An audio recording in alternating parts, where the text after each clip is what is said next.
Monsieur le Président, le monde entier a noté avec intérêt le geste que vous avez posé il y a environ 2 ou 3 semaines de libérer 104 prisonniers politiques. Mais en même temps, je crois que vous n'êtes pas sans savoir qu'on a interprété cette décision comme étant une concession que vous faisiez aux États-Unis et puis plus particulièrement à l'ambassadeur Young qui vous avait rendu visite un peu plus tôt. Écoutez, Monsieur Nadeau, je dois vous dire en toute franchise que il n'a jamais été question pour nous de concéder quoi que ce soit au gouvernement américain. Nous avons tout simplement voulu démontrer au monde que le gouvernement haïtien est capable de comprendre et de pardonner certains individus qui, pour des raisons plutôt fantaisistes, ont voulu renverser en somme le gouvernement haïtien. Mais il n'en reste pas moins qu'au cours des années, il y a des milliers de personnes, on a même déjà avancé le chiffre de 30 000 personnes qui ont été emprisonnées depuis 20 ans en particulier.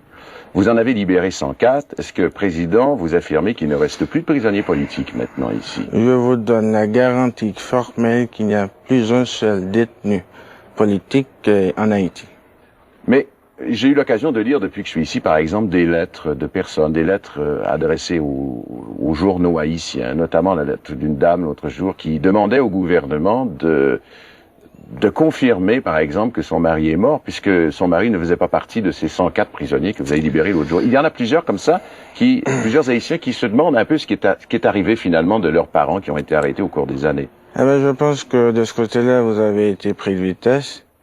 En ce qui a trait à ce chapitre, je vous demanderai de vous référer aux récentes déclarations faites par le ministre de l'Intérieur. Oui, M. Gentil, je crois, a dit qu'il y aurait des certificats de décès qui seraient émis. Bien entendu, après enquête. Et il n'est pas dans vos intentions, dorénavant, donc, pour des délits d'opinion, d'emprisonner les gens. Vous voulez, et vous avez dit d'ailleurs dit que s'amorce un retour à la démocratie dans le pays. Exactement, une démocratie qui se fera progressivement. Pour en revenir aux opposants à votre régime, vous savez qu'il y en a un certain nombre qui vivent aux États-Unis, au Canada, à Montréal même. Vous avez déjà, il y a quelques années, invité ces adversaires du duvalierisme à rentrer dans le pays. Est-ce que vous pourriez réitérer cette invitation maintenant? Et si vous le faites, quelle sorte de garantie, par exemple, pouvez-vous offrir à ces gens qui ne seront pas molestés en arrivant ou incarcérés? Je pense que cette invitation a été relancée à nouveau le 22 septembre 1977 au balcon du Palais National. Et je donne la garantie à ces Haïtiens qui veulent venir en Haïti, se mettre à la disposition du gouvernement, qu'ils pourront librement reprendre leurs activités comme par le passé. Mais, Président, est-ce que vous iriez jusqu'à décider, par exemple, que ces garanties pourraient être celles que présenterait la présence ici d'une commission internationale de contrôle pendant un certain temps? Qu'est-ce que vous entendez par commission de contrôle? Je sais pas, Amnesty International ou alors un organisme international qui pourrait, par exemple, ici, voir à ce que pendant 2 ans ou 3 ans, suivant le retour de ces Haïtiens, il ne leur arrive rien. Je pense que ces organisations-là peuvent s'adresser aux organismes concernés et on pourra par la suite étudier la question beaucoup plus en détail et par la suite leur faire connaître, disons, l'opinion du gouvernement haïtien. Monsieur le Président, le jour où vous avez libéré 104 détenus, il y en a de ces 104, 11 qui ont été expulsés du pays. Vous venez d'inviter les opposants au régime à rentrer. Comment peut-on, par exemple, traduire ou expliquer la logique, finalement, d'une expulsion de 11 personnes et d'une invitation à d'autres de revenir? Nous avons pu constater, à ce qui a trait à ces 11 détenus qui ont été libérés, qu'on avait en face de soi plutôt des irréductibles. Des types qui n'avaient qu'un seul but, jeter le pays dans le carreau, en semant la panique, par exemple en utilisant des bombes, et même en assassinant certains officiels du gouvernement. Or, je ne sais pas si vous avez fait la remarque, et on semble constater ce qui se passe de nos jours à travers le monde. Nous n'avons pas besoin de telles situations en Haïti. Donc c'est la raison principale qui nous a porté à demander à Saint-Michel de laisser le territoire. Bon, revenons-en maintenant à cette décision que vous affirmiez dernièrement de vouloir revenir à des institutions démocratiques. Comment peut-on concilier un retour à la démocratie et puis votre statut de président à vie? En somme, je dois vous dire que je ne suis pas, disons, le premier président à vie en Haïti, d'autant plus qu'il y a eu 8 dans le passé. Il y a eu votre père, je crois, qui est le premier à... Non, pas le premier, il a été le 8e. Le 8e président à vie. Le 8e président à vie. Vous me prenez de vitesse une fois de plus. Donc, autant dire qu'il n'y a rien de nouveau sur la planète. Mais si, par exemple, vous voulez provoquer et organiser un retour à une vie démocratique ici, est-ce qu'on peut concevoir que la démocratie puisse véritablement s'exercer si vous, Excellence, vous n'acceptez pas un jour, par exemple, à l'occasion d'une campagne électorale, de remettre, si vous me permettez l'expression, votre titre en jeu? Écoutez, nous voulons avant tout éviter une situation plutôt chaotique. Et je dois remonter, si vous le voulez, en 1957, parce qu'à cette époque-là, le pays se trouvait au bord de l'abîme. Et je dois vous signaler également que, en moins d'un an, le pays a connu à peu près 4 ou 6 chefs d'État. Donc, le président Duvalier, connaissant très bien la mentalité, en somme, de l'Haïtien, a voulu, avant tout, avoir une situation tout à fait stable afin de solutionner les problèmes d'ordre économique et social. Et c'est comme ça que, finalement, ce référendum l'a consacré comme président à vie. Exactement. Mais, si vous permettez, Excellence, je vous repose tout de même la question. Est-ce qu'il n'est pas concevable un jour que le président Jean-Claude Duvalier soit candidat dans une élection? Est-ce que vous éliminez tout à fait cette perspective? Non, c'est pas que ce soit impossible. Mais je pense qu'il est encore trop tôt. Quand vous parlez d'un retour à la démocratie, vous pensez donc peut-être à une vie de parti politique. Est-ce qu'il serait possible, vous étant président, que, par exemple, pour la Chambre des députés, il y ait différentes tendances qui se confrontent à l'occasion d'une élection, un parti conservateur, un parti plus progressiste? Est-ce que c'est une chose qui est concevable? C'est pourquoi je vous ai dit il y a quelques minutes que la démocratisation devra se faire progressivement. Parce que vous avez pu vous rendre compte que, avec la multiplicité des partis un peu partout à travers le monde, ça n'a rien donné. Il n'y a eu que des problèmes en somme. Vous n'avez qu'à voir actuellement ce qui se passe en Italie. Vous savez que depuis plusieurs années, quand on pense à Haïti, on pense dans le monde aux tontons macoutes. Et il est exact que les tontons macoutes sont beaucoup moins actifs depuis que vous êtes président qu'avant. Mais maintenant, on ne parle plus de tontons macoutes, on commence à parler des léopards. Est-ce que vous pourriez nous dire si les léopards n'ont pas finalement remplacé, comme protection du président, les tontons macoutes qui étaient bien nombreux et actifs sous votre père? Je pense que de ce côté-là, on vous a plutôt mal renseigné. Les léopards constituent plutôt nos forces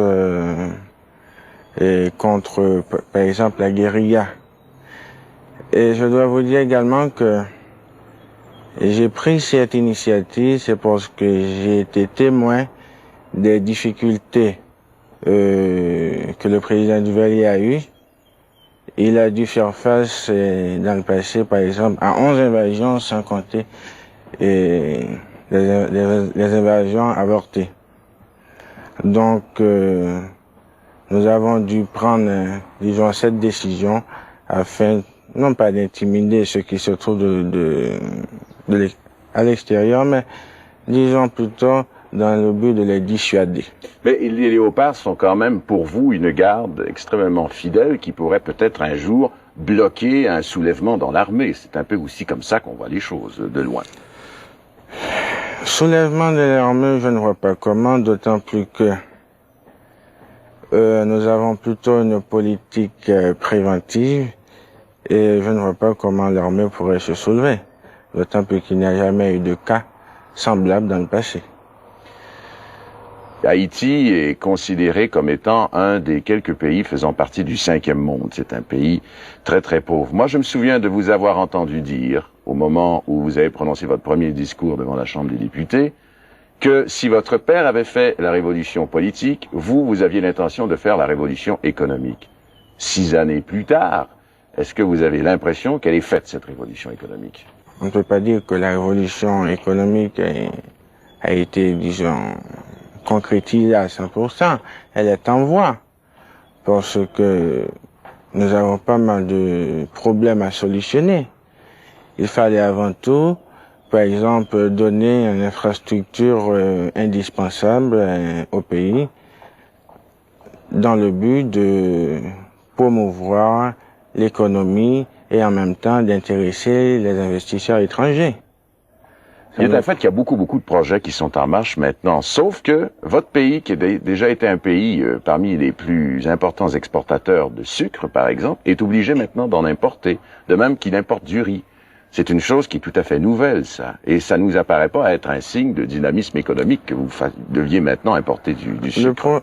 Le problème qui s'est posé pour nous, c'est que, d'un côté, le pouvoir d'achat de la population a augmenté, et en certaines occasions, nous avons dû faire face à des sécheresses terribles, en particulier dans le nord-ouest.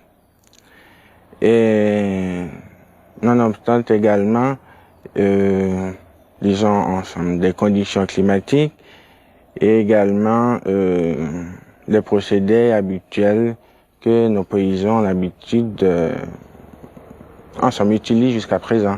Je crois qu'on pourrait associer à ce que vous venez de dire le problème de la désertification, de l'érosion. C'est un problème qui est un problème devenu très grave ici.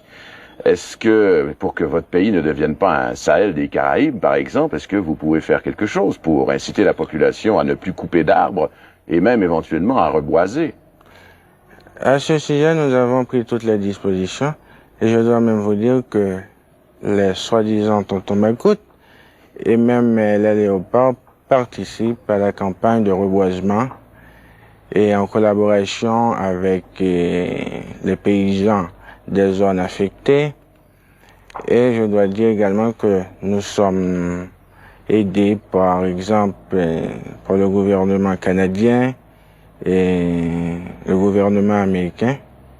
Et actuellement, nous sommes en train d'expérimenter certains types de combustibles que le paysan pourra utiliser à l'avenir. Parce que ce qu'il faut dire aux téléspectateurs canadiens, je pense que si finalement il y a de moins en moins de bois, c'est que les paysans se servent des arbres pour fabriquer du charbon de bois et pour faire cuire leur nourriture. Alors vous pensez donc à d'autres types de combustibles? Exactement. Un autre problème qui est évident dans votre pays, Monsieur le Président, c'est celui de l'écart dans les revenus. Il y a des gens ici qui font beaucoup d'argent, il y a d'autres Haïtiens qui gagnent $1 par jour à travailler souvent pour ces gens qui et font beaucoup d'argent. Est-ce que la révolution économique, ça ne veut pas dire aussi une sorte d'égalisation des revenus, en tout cas une meilleure distribution des revenus dans le pays? La révolution économique que je prône vise au bien-être général de toute la population. Bien entendu, nous savons très bien que il y a des situations plutôt anormales que nous pourrons non seulement améliorer, mais éliminer au fur et à mesure. De quelle façon pourrez-vous faire en sorte que le paysan haïtien, le travailleur ou l'ouvrier haïtien puisse gagner un peu plus? En somme, dernièrement, nous avons accordé une nouvelle augmentation aux salariés. Ils ne touchent plus $1, mais $1,60. C'est en augmentant ce salaire minimum que vous allez contribuer à égaliser un peu les revenus, c'est ça? Non seulement le salaire minimum, mais il faut avant tout que le pays puisse produire davantage. Oui. Donc le problème le plus important pour nous, c'est d'arriver à produire au maximum. Monsieur le Président, vous avez trouvé cette question assez impertinente et je crois qu'elle l'est d'ailleurs. Vous venez de parler d'une égalisation des revenus. Plusieurs personnes croient que finalement, peut-être pourriez-vous donner l'exemple. C'est qu'on parle par exemple d'une frugalité souhaitable de la présidence. On a parlé de ce bateau que vous avez acheté, de ces voitures que vous avez. Comment par exemple peut-on justement concilier cette vie qui est la vôtre avec la nécessité d'améliorer la condition de l'haïtien? Je pense que les gens ignorent tout à fait quels sont les sacrifices que j'ai dû consentir. Et à mon tour, je demanderai à ces éternels détracteurs, en somme, qui occupaient les avenues du pouvoir bien avant le président Duvalier, qu'est-ce qu'ils ont laissé, disons, après leur passage à ce pays? Vous voulez dire que quand votre père a pris le pouvoir, les caisses étaient vides? Complètement. Et elles ont été reconstituées depuis? Le président Duvalier n'a trouvé que des dettes à son arrivée au pouvoir. Il a dû même consentir un emprunt dans le but de payer les employés d'État. Vous avez dit tout à l'heure que vous avez consenti de lourds sacrifices et que pour cette raison-là, finalement, ces personnes dont vous parlez ne devraient pas vous reprocher d'avoir un bateau. C'est bien ça? C'est bien ça. On a aussi dit, ces mêmes personnes qui ne vous aiment pas beaucoup, les adversaires par exemple du duvalierisme, ont dit cependant que votre famille a amassé des sommes fabuleuses qu'elle a placées dans des comptes ailleurs en Suisse. Est-ce que le président Duvalier est un homme riche? Je ne pense pas. Disons que nous pouvons vivre décemment, mais comparativement à certains individus, nous sommes loin de l'être. Ce que vous dites, c'est que vous êtes moins riche que certains Haïtiens qui vivent ici, qui ne font pas de politique. Ah, bien entendu. Merci beaucoup, Monsieur le Président. Je vous en remercie.